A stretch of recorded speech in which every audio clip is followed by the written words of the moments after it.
This is Don't Panic, episode number 226, recorded December 10th, 2018.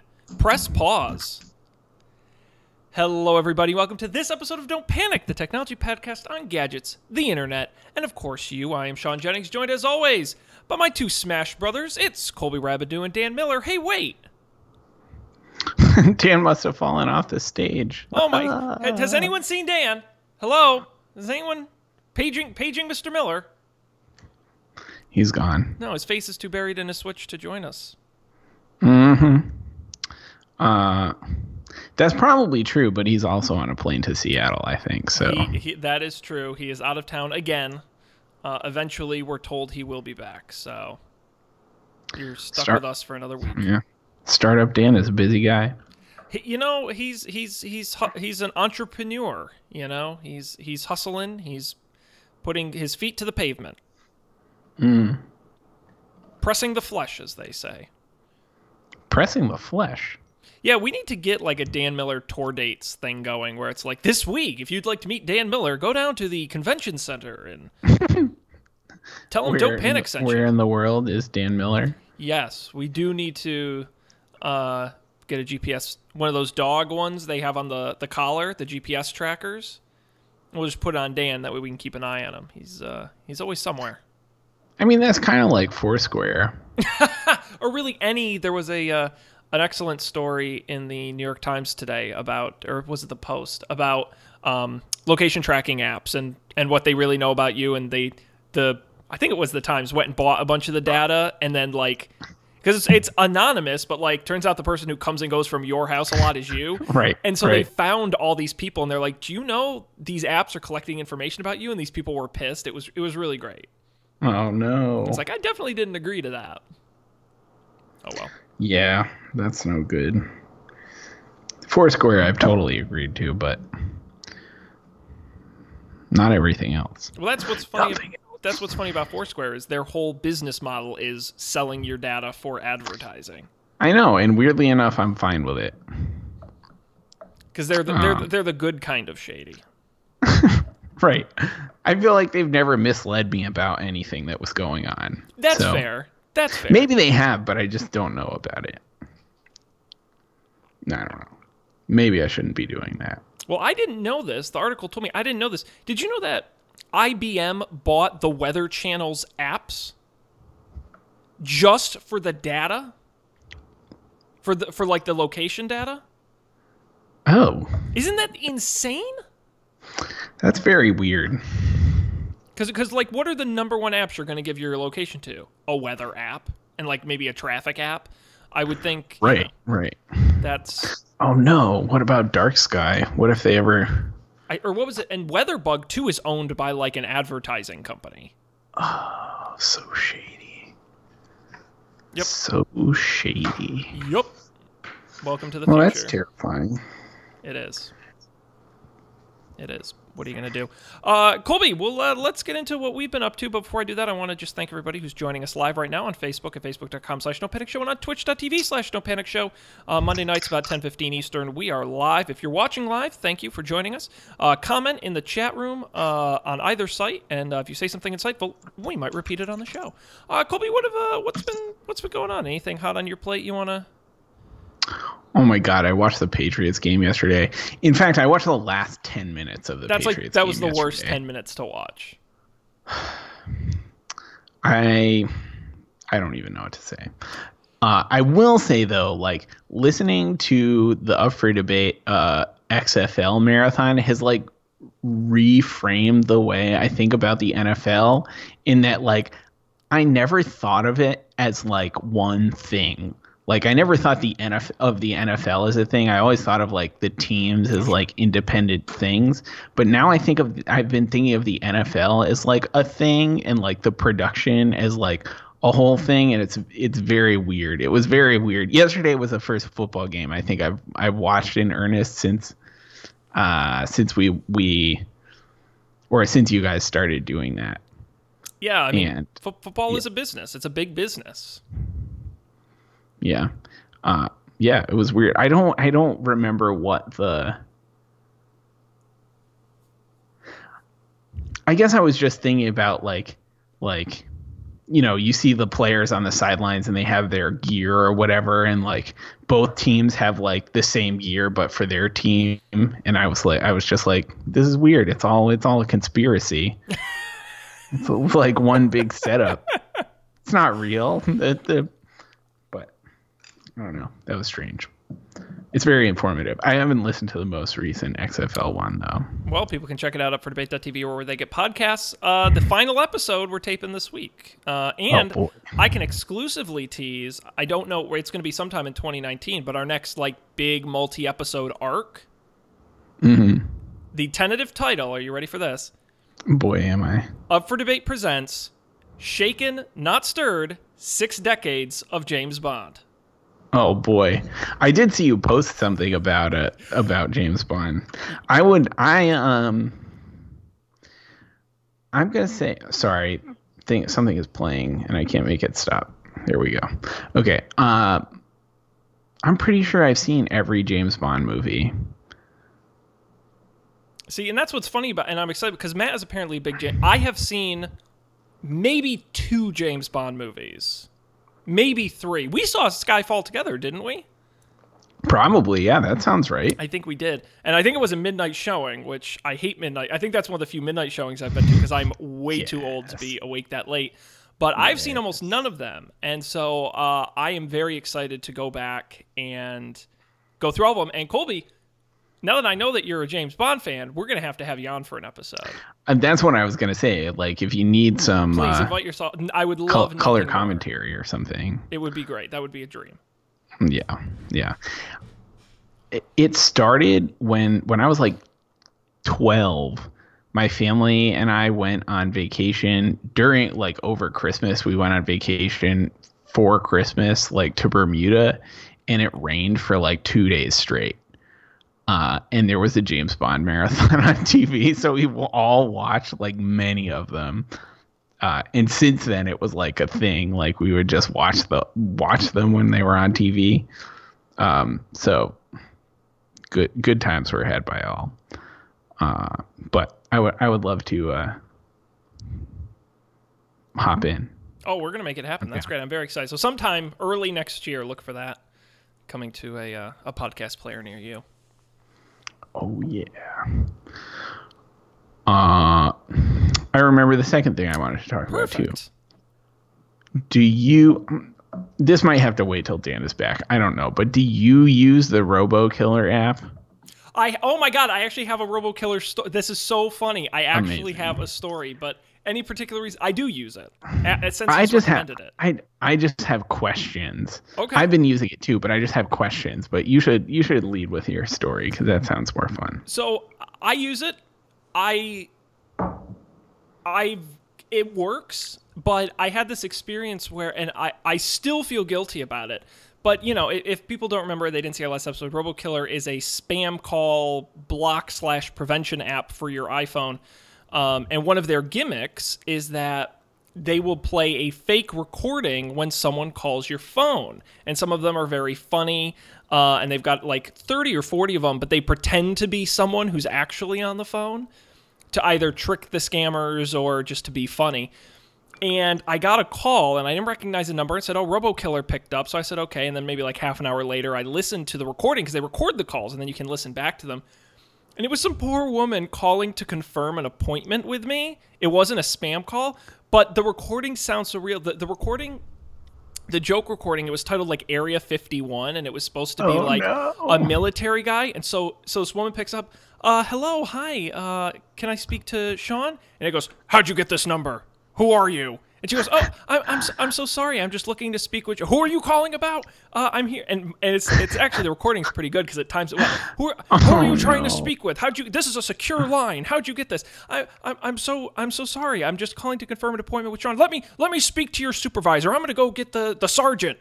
And so, and this poor woman, she goes, okay, just give me it went on for 6 minutes, this call. She just would not hang up because it sounds real. It really does. The recordings are very good. And by the end of it, I listened to the whole thing and I'm like, oh, this poor woman's just trying to do her job. And this phone is like, this is an unlisted number. How'd you get this? And she's like, Sean gave us this number. I'm like, oh my God. And after that, I'm like, I turned off the joke responses where now if you call, it just says, this person is using RoboKiller to prevent spam or something like that. But I do not do the joke answers anymore because I'm like, that is so rude. My heart broke. That's brutal. Oh, that's brutal. Wow. That's a worst case scenario. I feel like that's your biggest fear about using something like this too. It's like not just you, just the royal you's biggest fear about using something like this is it's like blocking you from getting important phone calls. Yep. Who knows who's going to get caught up in it? So, and I really don't even know what they use to decide what is and is not. I mean, I know they have a database, but this was a real phone number, so. Oh. Poor appointment lady. Yep. So what did you have a specific question about it? I was just wondering, so since I downloaded it, the very next day I got one call that it blocked. And then I got a second call that came in and it just says, I'm pretty sure this didn't ring. Mm-hmm. It just says missed call and it has an option to block. Yep. I don't understand what happened there. It won't ring your phone. If it thinks it's spam, it will go straight to RoboKiller. Now, I don't know if that's a setting you can turn on and off, but that happens to me where it does not ring. It just goes straight. It just goes straight through the app. I see. See, the thing I don't understand, like, so the first one, it says, like, likely spoofed. And then above it says blocked and recorded call. Mm-hmm. But the second one, it just says missed call. And it doesn't say it was blocked. And it seems to give me some option to, like, block it or something. I just don't get what it means. Oh, okay. And I would assume that it's just a suggested spam, but they didn't think it was spammy enough to pick up on. Yeah, that's what I was thinking too, but I feel like it didn't ring through to my phone, so I don't know. That's very odd. I just don't understand. But since then, I haven't gotten a single call that it flagged, so I'm thinking I was just getting calls from the same spammer, and they, I don't know, they just gave up after this. It works. Most of a call got through actually this morning, and I picked up, and the person just started speaking in Chinese, so I hung up. It was odd. I didn't know what they wanted. So I guess it could have been an old-fashioned wrong number. It had a U.S. area code, but I guess people in America do speak Chinese. So I don't know. It's a cool idea, but I agree. The interface and kind of just in setting it up, it wasn't very clear. And yeah, I'm just not. I'm not quite sure I understand. Maybe Dan will know more. He's the guy. Yeah. If only he were here. Right. Now, Colby, let me ask you this. The last time we did the show, you and I, we did quite a bit on Thanksgiving. But we've got another holiday coming up, Christmas being the main one. You and I both celebrate to some degree. I was going to ask you how your gift shopping is going. Pretty good. I know what... I'm pretty sure I know what I'm getting for everybody I get stuff for. My family does it pretty, like, we do, like, immediate family Christmas. So gotcha. It's pretty easy, pretty achievable.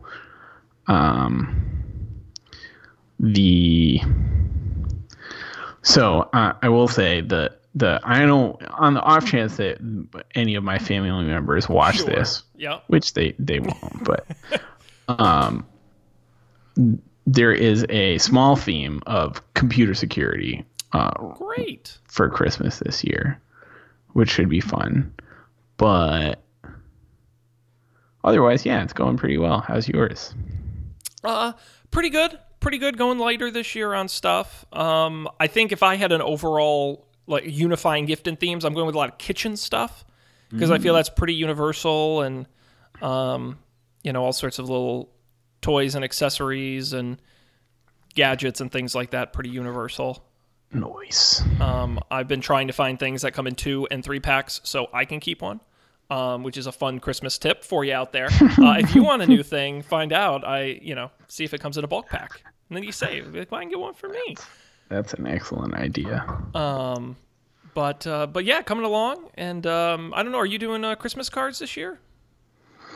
I've never done Christmas cards before. Millennials, they're killing Christmas cards. Right? How could we? Shame. What would Jesus think? He was a big cards guy. A lot of people don't know that. Mm-hmm. A lot of people don't know that. About what? 1,500 years before the mail was invented? Yeah. Give or take. Maybe my biblical math is off. Yeah, Christmas cards. You're right. I don't think too many people do Christmas cards anymore. I love Christmas. I'm a big fan of Christmas cards. I think it's kind of a nice little thing, though they do add up. I cut my card budget this year, but it is a lot of work and hassle. Do you do like a service of some kind? Someone really should do. I have yet to find a service that does custom made, well printed, bulk send cards. I've used ones in small batches, but anytime I've tried to do it, because I send around maybe 40 cards a year. And that's pretty robust. To do that many in that type of app is usually either expensive or a pain. And I'm surprised that there's no service where you can just bulk upload contacts and just send them all at once. Interesting. They could collect that information and sell it to advertisers. They're missing a huge opportunity. First you get a card, and then you get magazines and catalogs and junk mail. And you can never, ever stop it. Happy holidays. Oh, wonderful. I've given you the gift of paper you're just going to throw away. How kind. And the recycling circle of life continues. Yep. Got to keep the paper industry in check. Oh boy. Well, that's cool. But anyhow. I did that, and I feel like I'm closer and closer to doing Christmas cards. Next year might be the year. No, we'll feel it out. Feel it out. It's hard. I will say, if you're going to do a custom Christmas card, 99% of the time they push towards a photo card. And my life is not exciting enough for a photo card. Because I have nothing to put on it. So that is difficult. You have to have good photos of your life to brag to people when you send it to them. The stock photos they put on those cards are very funny. And I kid you not, I was kind of close to just buying one with the stock photography still in it, but having it say Sean Jennings on it and sending it around and seeing what people said. Would it be weird to send people a Christmas card with a photo of them on it? That's an awesome idea. I love that. I feel like it'd be, it'd be expensive because you'd have to get like a picture of each of them, but like individual cards. Yeah, if you had a picture of them from the year, just send that on over. That is fantastic. Merry Christmas to you. Look, you're great. I like that. Or just crisscross and be like, Colby wishes you a Merry Christmas, and there's just a picture of Colby on it. That'll be in the Don't Panic merch store. You can go check it out. Yeah. Swag.don'tpanic.io. Go there. I'm gonna make that. Get your custom Colby Rabidou greeting card. Yes. Christmas feels good. Picture of Colby. Happy New Year. That'd be very cool. We can pivot into tech news. I will start with this, which is, I don't know if you have any, we talked a little bit about this before we started up the stream. If you have any early thoughts, you've been playing a bit of Super Smash Bros. Ultimate, which was just released. I played it a little. It seems fun. I'm very bad at it. Like, my biggest challenge is like staying on the stage. Like, I usually just fall off on accident, and I like have a 30% success rate of getting back on. So like that's a big problem for me. So I do like less, knocking other people out of the game and more knocking myself out of the game. So, I'm working on that. But it seems cool. It's definitely less like janky than the other game, but I know like I don't know, whatever the GameCube one was, people like it because it's janky. Yes. Mm-hmm. Correct. It seems cool. I know I feel like I played some with Dan last Friday night and he seemed to be feeling positively about it the next morning. But I'm sure he'll by the time we talk to him next, he'll have had way more time to digest. I'm sure he could go a whole hour on it. I don't worry about that in the slice. Mm-hmm. I will ask, do you have a favorite character, a default character you lean towards? I don't. Historically, I do not. Sometimes I like to play Peach because she's very easy to not fall off the edge with. She floats around pretty well. But I got pretty into Link. Oh, sure. This time. Yeah. I thought that was fun. He shoots arrows, which is cool. I had some good luck with that briefly. Yeah. We'll see. I did ask for a Switch for Christmas, so like if the powers that be are feeling generous, maybe I'll be able to play Smash on my own. If you've been good this year. Yeah. Unclear, but you'll have to tune in to our first January episode to find out. Let's get the tech news here, Colby. We got a bunch of stories. We got 2 weeks worth of stories in here, all sorts of stuff. We got some updates on some old stories, some exciting news stories. Anywhere in particular that is tickling your fancy you'd like to kick us off and begin? Oh boy, I got an email about the Marriott data breach. It's a big one. Yep. Have you been to a hotel before? Then your data is probably stolen. This was announced last week. Marriott revealed a massive database breach affecting up to 500 million guests of its Starwood hotels. The company first acquired in 2016. So many. Let's get into the details here. The breach includes 327 million records of some combination of the following: name, mailing address, phone number, email address, passport number, Starwood preferred guest, account information, date of birth, gender, arrival and departure information, reservation date, and communication preferences. Also, Marriott isn't providing an exact number, but some hotel guests will have had their payment card information leaked, though it was encrypted using standard AES encryption. Though the company notes both components needed to decrypt payment numbers may have also been stolen. So, which is, it's nice to say they're encrypted, but if they steal the keys to the encryption, doesn't really do much for you. Womp womp. Apparently, unauthorized access first began in 2014 and was closed up recently. It affects a number of the Starwood branded hotels, including Marriott, W Hotels, Sheraton, St. Regis, Westin, and more. Man, that's rough. Yeah. Also, it's rough for me. They stole my info. Just went to colby.info and slurped it up. Yep. All kinds of... Colby, I know you kept your Starwood preferred guest number close to the vest, but now that it's stolen, you better go change it. Yeah, somebody's going to use my points or whatever.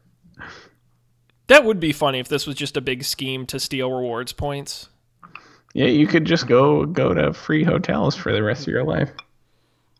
Oh, you can enroll... I was going to see, is there a way to check if your information was stolen or not, specifically? I don't know. I assume mine was because I got an email from them. Oh, did you? Okay, see, I didn't get an email. What did the email say? Oh, let's see if I can find it. Whoops. Oops. Our bad. Yeah, it was something along those lines. It was lengthy. I don't know if I'm a Starwood preferred guest member. I don't usually stay in... I'm more of a Hilton guy. That's really the trick to those hotel reward points. You got to stay in the same chain. You can't bounce around, otherwise you're never going to really rack up those points. Right. And I think Starwood is like a big one, right? So... Well, yeah, since Marriott bought them? Or Starwood bought Marriott? Marriott bought Starwood Hotels and Resorts. So, I got 2 emails. That means 2 of my emails were. Oh no. Yeah, dear valued guest. Marriott values our guests and understands the importance of protecting your personal information. We have taken measures to investigate and address a security incident involving the Starwood guest reservation database. The investigation has determined there was unauthorized access, which can guest information relating to reservations on Starwood properties on or before September 10th, 2018. This notice explains what happens, and it goes on for like, honestly, probably 1,000 words or more. Like, this is really long. Yeah. They have a call center. Oh, that's good. That's good. Nice. Should we call it and see if anyone's picking up the phone? Can we dial them in? We can, but then they might steal our phone number. Oh, yeah. That would not be good. Apparently, this is believed to be the second largest data leak in internet history, only behind the 2013 breach of Yahoo that affected 3 billion user accounts. Yeah, 3 billion's a big number. And according to articles, I'm looking for the exact number, but under the GDPR law in the EU, which has hefty penalties for data leaks, I'm trying to find the exact number of what they could be up against, but it would be extremely hefty. Oh boy! Because you pay per person data it's a lot. It's billions. I mean, it's a lot. Yeah, right. Oh. Well, 500 million times literally any number is a big number. Yup. Yeah. Yep. Oh, here we go. It would imply a maximum fine of $117 million. Yeah, that's a lot. Yep. It sure is. So be vigilant with your data out there. Computer security Christmas. That's right. Our best security tip from Don't Panic, be an immediate family member of Colby. He'll help you take care of your computer security needs. Boy. I really hope you got all of your family members like boxed CDs of Norton antivirus. That would be great. Look, guys, you can't be too safe out there, okay? Merry Christmas. Yeah. Listen, my dad said one thing about being worried about this stuff, and I was like, boom, done. I know what I'm getting you for Christmas. Hell yeah. A series of things. It's going to be awesome. That's great. I can't wait to hear the after Christmas report of how that goes. Yeah. There we go. Zach in the Twitch chat, I would say Hall of Fame fan of the show, wrote, I think the blackmail capabilities that are possible with this database of hotel visits. X was in Hotel Y, but significant other was at Z. That's interesting. You get a big enough database of all the stolen data, and you can really start, like we were talking about earlier with the location data, really start to paint an interesting picture of folks. So some patterns emerge. Yep. No, that's a very good point. That's very good. I mean, at this point, honestly, what information of yours is not available in a relatively easy to access database by some large company or government? None. You know, as I was reading through that list of things that might have been stolen, who cares? The first name of your unborn child. Yeah, I mean, it's like, maybe passport number might be a little bit out there, but, phone number, gender, address, that kind of, I think passport number was in the email listed as one of the things that may have been stolen. Yeah, that's an important one. Yeah. I feel relatively confident. I haven't stayed at any Marriott hotels abroad, but I don't know. Yeah, that's not a piece of information you want to give out willy-nilly. No, sir. That's for sure. Alrighty, well, moving on. What else we got in here? Do you have any picks? Any thoughts? Oh, goodness. Well, let's just burn through these couple quick updates because we know people watch back to back, so I like to keep them up to date on what's going on. We talked a couple weeks ago. Actually, I think it might have even been 2 weeks ago. Waymo was prepping the launch of their self-driving car service. It's finally here. Waymo One is the name of it. It is, as we mentioned before, available in Phoenix to people who had previously been testing the service, so not just anyone can sign up. It's just for their early rider program, which has about 500 participants. But they will be able to get in these cars and just pick them up and ride them and bring guests and talk about them as much as they want. Now, as of the moment, the cars will have safety drivers in them, but they won't actually be driving the cars. The cars will be driving themselves. And there's I've never really been scared of self-driving cars, but they have a video in here that sort of introduces it. And the video opens with shots of trying to explain to you that regular cars are dangerous, but safe driving cars are not. But it opens with shots of cars driving very fast and whooshing by and shit. And I'm like, wait, cars are scary. Why are we letting computers drive them? Oh, It was not very encouraging to me. I'm like, oh shit, I didn't think of it that way. Cars go fast. But yeah, so if you live in the Phoenix area and you're part of this, you get to try it out. We may see a few more reports of how it goes, but won't be that different because there will be that's the other great thing. If you get a chance to see this Waymo One video, is that they have to shoot the video creatively to not show there's someone in the driver's seat. so they cut it so you just see a little bit of hand or a little bit of back of the head or a little bit of they're very creative about that. But it does show a good example of just the idea of a flow. A car pulls up and you get in and the car takes off and you don't have to talk to it. Although it must be so weird to be a driver in one of these cars where they don't have You're to just acknowledge like a you. passenger, kind of. Well, there's a tablet in the car that you use to be okay, I'm in the car, go, and to thank you don't have to talk to the person. That's what's crazy. You're completely obsolete as a driver. Yep. You are paid to be awkward, so lucky them. Fascinating. So check that out if you're in Phoenix. One other quick update here. Google Plus is going to shut down even earlier than previously announced because of another data leak. A new vulnerability in API access impacted 52.5 million users who could have had profile information leaked, even if their account was set to private. We talked earlier in October about a similar leak that Google decided to shut down Google Plus. They've now decided to move up that closing. It will now close to consumers in April rather than August, and API access to the network will shut down within the next 90 days. Bye. Yep. So long, Google Plus. Thanks for all the fish. We will sort of remember you. Yeah. All right. What else?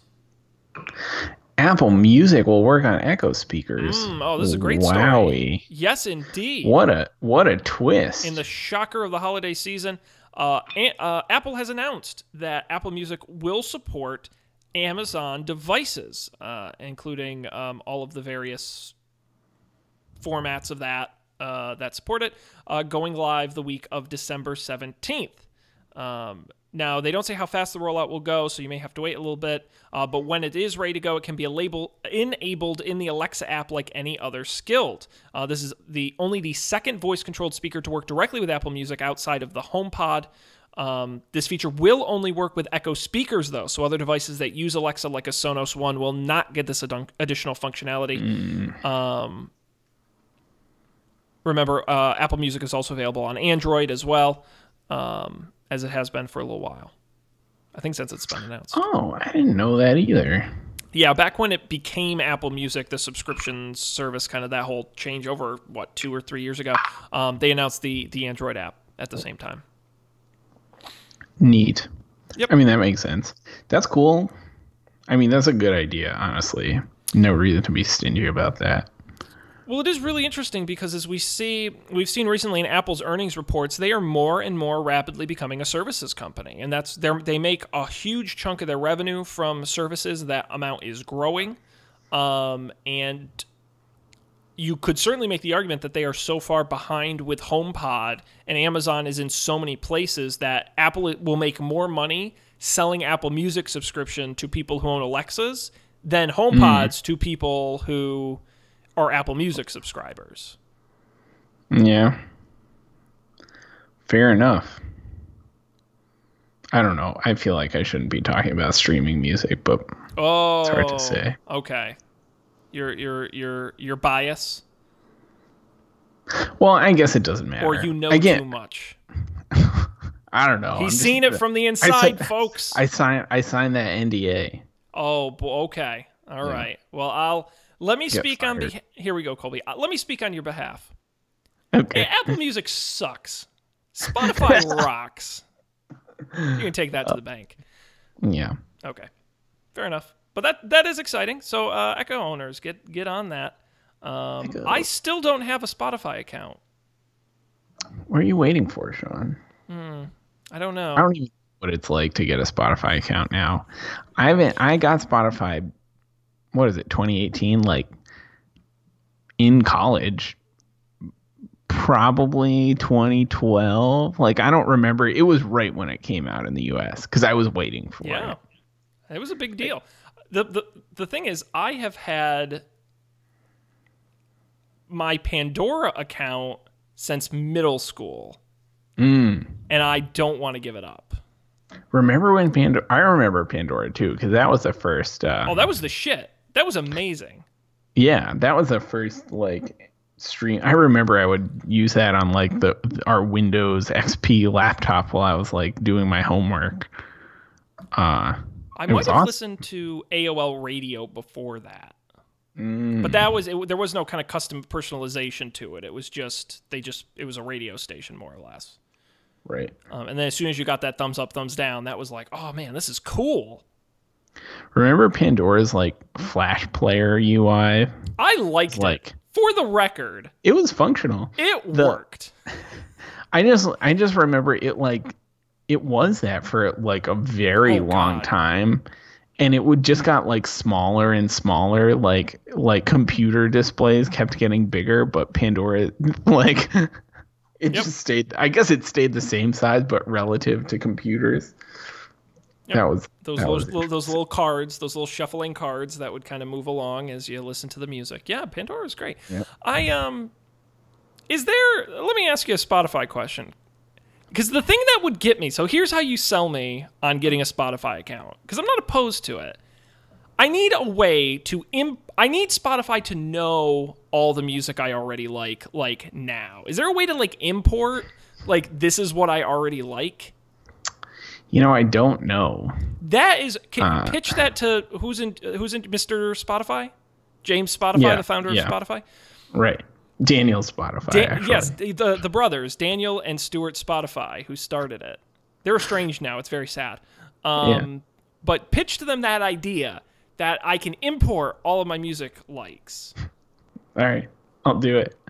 Honestly, you might be able to. I don't know. I'm gonna. But I feel like Pandora probably doesn't export all of your music likes. No, but even if there was a way where I could like upload all my MP3s into Spotify, because other services you used to be able to do that. Well, so I don't know if you probably don't remember this, but when it first came out, this honestly may still work. I don't know, but it would like integrate with your iTunes, so like you could listen to your iTunes music, and like there was a point where you could like transfer your iTunes music through Spotify like to your phone and stuff and listen on Spotify. Because they should just be able to do a match. Right. But I honestly have no idea if that's still a thing or not. I remember it. I will stop quizzing you, but yeah. I'm going to get to the bottom of that, because if that's true, then you might have sold me. And if you use the promo code, don't panic when you sign up for Spotify, you get 0% off. So yeah, you get automatically subscribed to Don't Panic on Spotify. That would be great. Okay, that's a great feature. You should pitch that. It is a great feature. That's a good. I have not tried because Pandora just rolled out podcasts a week or two ago. Oh, really? And it was very funny because my uncle, who once watched our show on Facebook and described it as, quote, boring, he's a big Pandora music listener. He's like, Sean, Pandora, they got these podcasts now, like what you do. And I said, yeah. He goes, there's so many of them. How do you find what you're looking? You put in health and there's like 10,000 of them. I'm like, I know. That's why no one listens to our show. There are too many of them. Indeed. How do you get found? I don't know. That's awesome. I said, but are you going to subscribe to our show? He goes, no, it's boring. I said, all right, well, it's not for you, bud. Oh man, I meant to send you a screenshot of this. My Spotify released the yearly, like, they do like a year-end wrap-up for everyone. So it's like, this is your like biggest artists and stuff. And my top podcast was up for debate. Yeah, that tells me you're not listening to enough other podcasts. No, that's fantastic. You know why? Because you can listen to Spotify on your PS4 while you play games. Oh, that's crazy. So sometimes I'll listen to podcasts while I'm gaming. You're so 2018. I love it. Yeah, I'm very hip.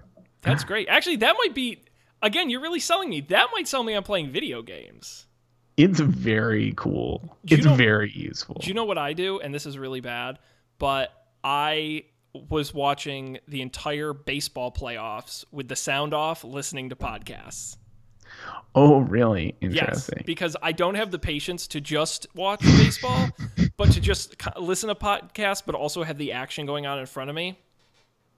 That was awesome. That's amazing. I recommend it. Delightful.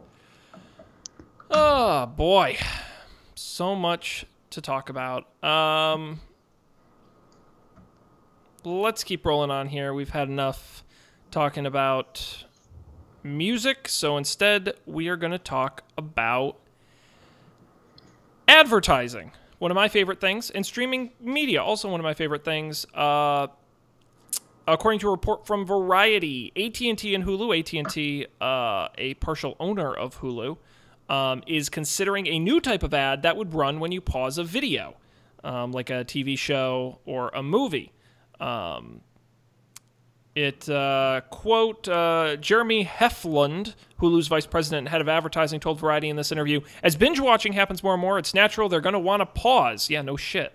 You got to go to the bathroom. It's how media works. It's according to Heflund, Hulu will introduce the so-called pause ad sometime next year, and says the pause will provide a natural break in the storytelling experience. AT&T also plans to launch a similar style of ad in 2019 when a viewer pauses a video on their streaming services. Whew. This is a great quote. Matt Van Houten, vice president of product at Xandr Media, which is AT&T's recently introduced advertising and analytics division, said, "We know you're going to capture 100% viewability when they pause and unpause. There's a lot of value in that experience." Wow. Yeah, so Colby, good idea or great idea? It's an idea. This is not surprising. This doesn't surprise me at all. I'm surprised no one has ever, like, I'm sure people have, but I'm surprised I've never heard anyone like, just wait till they start, like, it's genius in a really terrible way. I feel like we're like 2 steps away from the scrolling bar at the bottom that is just ads the whole time. Yep. Yeah, right. On actual TV. Yep. Yeah, I don't know. I'm kind of 50-50 on the idea, and here's why, though.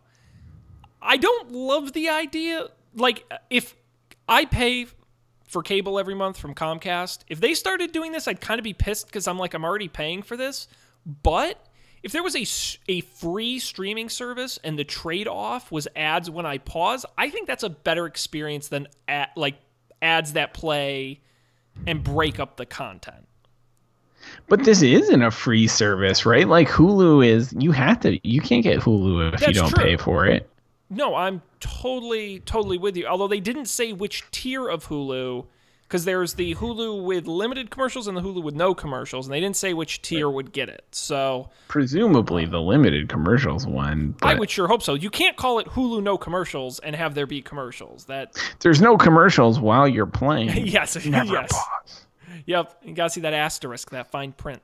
That's where they get That's crazy. Yeah. But Netflix kind of does this. When you pause Netflix long enough, it starts playing you ads for other Netflix shows now. Oh, really? I haven't noticed that. That's new. I guess I've noticed that. Does it do that if you just leave the Netflix up, like if it's open? Yep. I don't know. It's pretty bleak. It's some Black Mirror stuff, I think. I think the other problem So, like, too. Yeah. You just never quiet. It'll never be quiet. Nope. You'll just have a TV on all the time. I always remember this article. This was years and years and years ago. Thank goodness it never happened yet. But there was an article about the future of advertising, and one of the things that they had in there that advertising scientists were working on were these ultra-directional speakers that they would put in a supermarket aisle. And so as you walked by the Honey Nut Cheerios, you, and only you, would hear an ad for Honey Nut Cheerios. And they could get these speakers so targeted that only one... So you could be walking in the next aisle over, even in the same aisle, and you would hear nothing. But you would suddenly hear, hey, over here, it's Honey Nut Cheerios. You know you want a box. Come on, just grab me off the shelf. I'm on sale this week. Buy one, get one free. Get a box for you and a box for the family. And I thought that is a whole nother level. I'm so excited for the future of advertising. It's going to suck. Like, how far can we go? Exactly. It's all psychology, and it's all... Oh, it's amazing. That's like, do you ever watch that movie with Tom Cruise? He's a police Vanilla officer. Sky. Yeah, Vanilla Sky. Cocktail. No, not Vanilla Sky. Jerry Maguire. Oh. No, Minority Report. That's the one. That happens where it's like he's walking through the mall and like all the ads are like, "Hey Tom," I don't know what his name is in the movie, but they're talking Mr. like Cruz, Mr. Cruz. Excuse me. And then Cuba Gooding Jr. shouts, "Show me the money!" It's a great movie. Yes. Exactly. That's upsetting. Yeah. Yeah. Oh, well.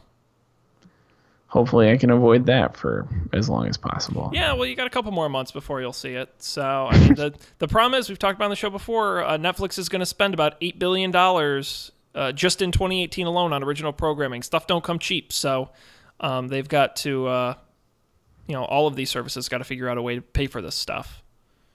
Yep. Yeah, I read there was an article the other day about, so Showtime is making a Halo TV series based on the video game. And apparently it is so insanely off the rails budget-wise that they are like legitimately fearful it could send Showtime into such a financial position it would endanger the business.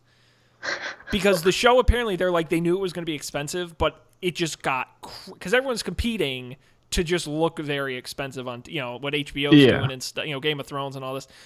And I'm like, imagine a world where the Showtime network goes bankrupt because they made a Halo TV series nobody asked for. Who is that for? Who would have thought? Halo hasn't been relevant for how long? I would watch it. But I feel like you and I would watch it if it were on Netflix or Hulu. On Showtime? Yeah, that's true. I don't know how I'm going to get it. Right after Ray Donovan. It's like, it's very bizarre to me. Yep. That's weird. Oh, well. I'm sure it'll look very nice. Paying for something. Oh, hopefully it does. Oh, boy. Oh, boy. All right. Let's see. How are we doing on time here? Any other... If there's anything in here you really want to talk about, fine. If not, we'll move on to picks. Internet Explorer is going away. Is that this one? No. So this is a bit of a news, the last story for this week. Microsoft announced today, actually, significant changes to the Edge browser. Microsoft Edge, the browser that comes bundled these days with Windows 10. It will now run on Chromium, the open-source web rendering engine that powers the Chrome browser, powered by Blink and the V8 JavaScript engines, which sounds powerful. Joe Belfiore, corporate vice president of Windows, quote, "Ultimately, we wanted to make the web experience better for many different audiences. People using Microsoft Edge will experience improved compatibility with all websites. It'll still be called Edge. The UI will essentially be the same. If you're using Edge on Windows right now, it's going to look the same. It's just an under-the-hood engine change, essentially. Chrome is the most popular browser out there, so most people are developing for it. It makes sense to have something that's pretty widely supported. If you've ever used Edge, you know it was a miserable, horrible experience, and nothing ever worked right in it. I would argue it was worse than Internet Explorer because at least someone developed for Internet Explorer. Apparently, they've been looking at this change for a year. One other note with this, it will be coming to Windows 10, but it will also be coming to Windows 7 and 8 for the first time.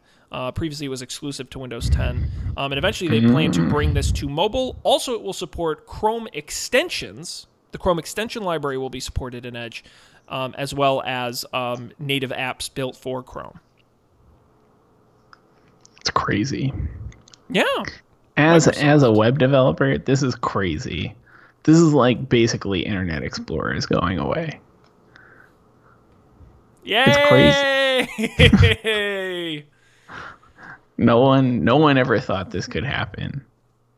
It does say a lot about Microsoft's position, you know, back in the day when IE was king, and you know they crushed Netscape and everyone before them. How the mighty have fallen essentially in terms of market share and internet dominance. Yep, squandered. But alas, interesting things. Yeah. Now, interestingly enough, the head of Firefox came out and said this is a bad move. Consolidation is a bad move. If the Chromium engine becomes too large in market scale size, will developers have incentive to make their apps compatible with Firefox or other web platforms? Yeah, I think it's a fair concern. Like let's see. So Firefox is a different one, and Safari is still, well, is so the Blink thing. Chrome used to be WebKit, which was what Safari was too. But then they started doing their own thing, which is what Blink is. So now it's Safari, and Opera, I think, still uses WebKit, but no one uses Opera. So it's kind of crazy. Yes, it is. Zach in the Twitch chat says, I wish they killed IE11 instead. I couldn't agree with you more, but I have a sneaking suspicion IE will just be one of those things Forever. that will never go away. Yeah. Sadly. Yeah. Yep. Alrighty. Well, there you go. That's all the news. That's fit to print. We're going to rock and roll on to the picks this week. Colby, do you have a pick this week? Yeah, I got one. Okay. I can go first if you need a minute, but... No, it's okay. So last week I was in New York for mobile training. I'm mobile now. And I went to a Broadway show with Emily, and we went to see Dear Evan Hansen. Oh, great. It was good. It was a thing I had heard of like before. I didn't really know anything about it. I enjoyed it. It was a good show. It was a modern show. Like social media played a big part in the story. I don't know. But it's cool. I'm sure you can listen to the music on streaming services everywhere if you're interested. Mm-hmm. Now, you've seen a few shows in 2018. Stage shows, musicals and plays. Really? You saw what was the Harry Potter one you saw? Oh God, yeah, I did. That wasn't a musical. That was just a play. You're right, but did you see Oh Hello this year, or was that last year? That was a year or two ago. That was a while ago. All right, I'm trying to think if there was anything else. We saw Hamilton ages ago. Yeah. In college, did you come? Maybe not. I saw Billy Elliot on one of those like $20 Marist like bus to New York Broadway trips. What's funny, I did, but I don't remember you being there. Did we go together and I just don't remember? It was a different trip. It might have been because I saw Billy Elliot on a Marist trip. That's really funny. Billy Elliot's the one where he's like a dancer and his dad's a coal miner, right? Yeah, it was great. It was an excellent show. Yeah, I definitely saw that one, and that's definitely how. That's really funny. I did think I think we did go. I saw Wicked on one of those Maris trips. That was an Whoa, overrated show. nice. Did not care for that. I saw. Let's see. You didn't care for Wicked? Is that what you said? No, I thought it was really generic. Like I feel like if you took every musical ever made and kind of smashed, like an AI wrote a musical like it was just really like by the numbers for me. No real personality. But I'm a tough Hot critic. takes. Yeah. I saw, but we used to go see musicals sometimes in Providence, like the traveling shows that would come to the Sure. Providence Performing Arts Center. Like definitely saw Lion King, saw the Legally Blonde musical, which was pretty funny.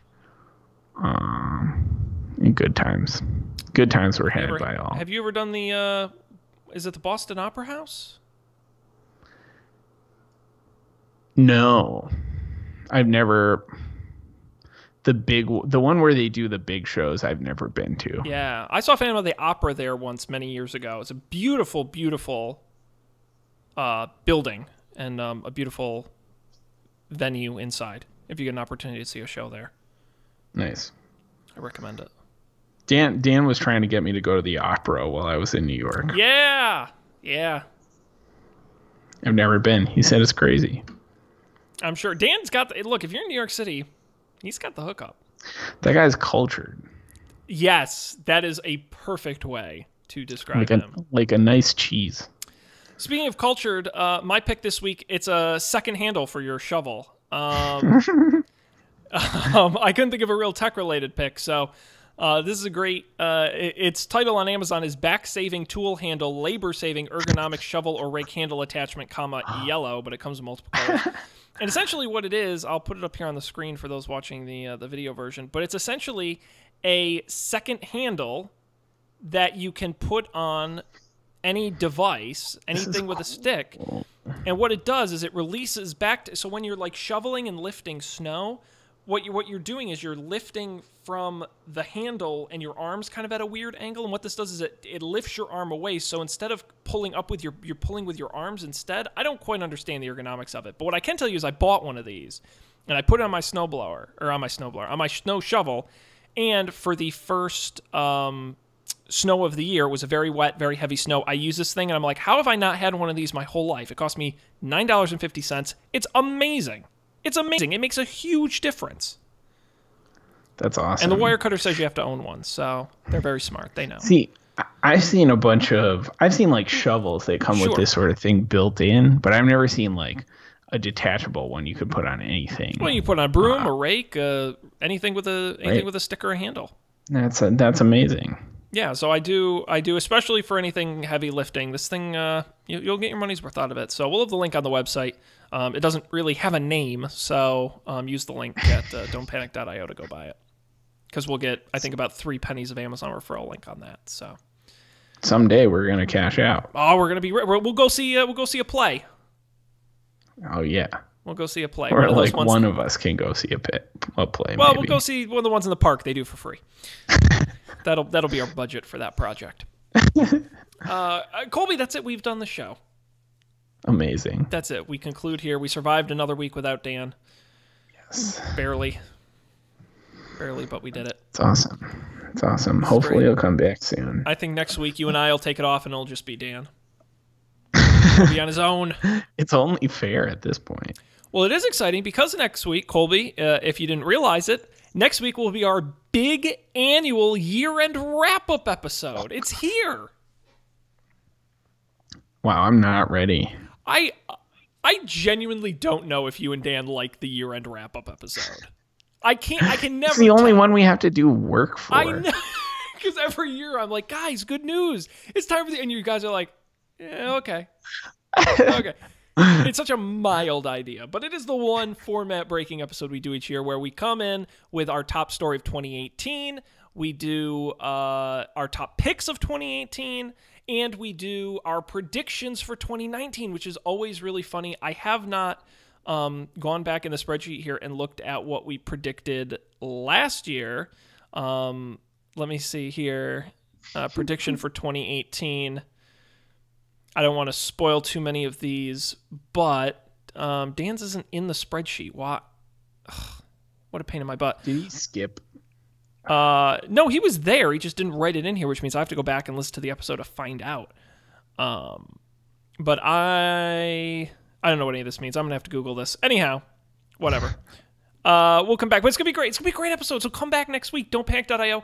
We'll be doing the holiday episode, and then we'll be taking a little time off for the holidays, and then we'll be back in 2019 with a ton of excellent tech news. Get the show wherever you get your podcasts. Apple Podcasts, as Colby mentioned, Spotify, Overcast, anywhere you get them, we're there, and the video version on YouTube as well. Of course, you can follow us at Don't Panic Show on Twitter, and don'tpanicshow@gmail.com is how you can get a hold of us. We appreciate feedback and comments, as always, from the fan. Thanks, everybody who joined us live. We appreciate twitch.tv/don'tpanicshow. Subscribe there. Get notified when we go live. And very lastly, quick plugs. We got a little time left here. As you mentioned at the top, thank you for the free plug, Colby. Up for Debate. We're just wrapping up our XFL series. It's been a hoot. I think Matt and I are having we've never done anything where we had to do... I've never done so much research for anything in my life than I have this goddamn XFL series. And now I have so much XFL knowledge I never, ever need. It's stupid how much I know about the XFL. But it's a fun series. Well, maybe if they make their return in 2020, you can be an announcer or some sort of commentator. Well, I this whole time I've been doing my like Jesse Ventura kind of welcome to the XFL. We're out here in Los Angeles for a big matchup between the Extreme and the Chicago Enforcers. And it's gonna be cool.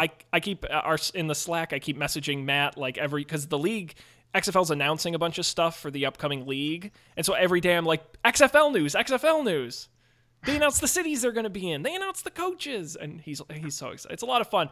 Upfordebate.tv or wherever you get podcasts, check out Up for Debate and the XFL series. It'll be a lot of fun. And then looking into the new year coming up, we do our big Super Bowl predictions. We'll be doing those again in early February. So a lot going on there. And over at GameNights.tv, we're playing Dungeons & Dragons. New episode out this past week. It's not really a spoiler, but we were swallowed by a dragon turtle. I don't recommend it. It's not pleasant. Frankly, it's kind of confusing. We did not know what was going on. Some things went down in there. And will we get out? Will we survive? You'll have to tune in to find out at GameNights.tv or just search Game Nights wherever you get your podcasts. I am so over plugs. No more plugging, just wrapping up. Colby, a treat as always.